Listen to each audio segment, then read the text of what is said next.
The entire Republican agenda is now a fascist white terrorist movement, often hiding behind the veneer of respectability with such harmful groups as now the Supreme Court, the Federalist Society, the Heritage Foundation, Freedom Works, the Family Prayer Breakfast, the Chamber of Commerce, Republican trifecta states, bewildering New York Times columnists, cable news pundits, and a whole list of white men and white women and token minorities who have chosen power and greed over the public good.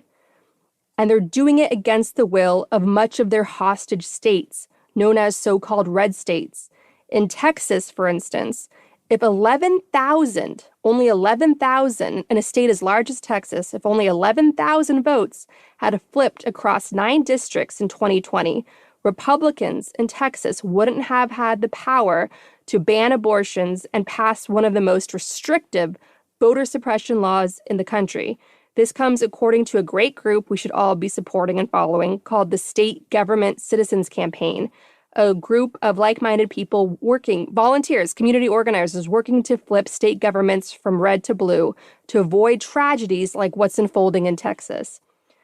The Texas abortion ban is legal warfare against our democracy, much like the court packing by the Federalist Society, the voter suppression laws across the country amplifying Trump's big lie.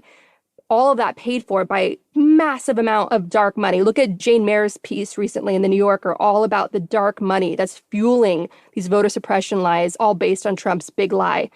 that the 2020 election was stolen from him, and justifying expanding voter suppression laws and putting the power of our elections in the hands of right-wing partisan ideologues. It's the same legal warfare you see in authoritarian states and declining democracies like Viktor Orban's Hungary, where opposition leaders face intrusive and expensive audits, for instance.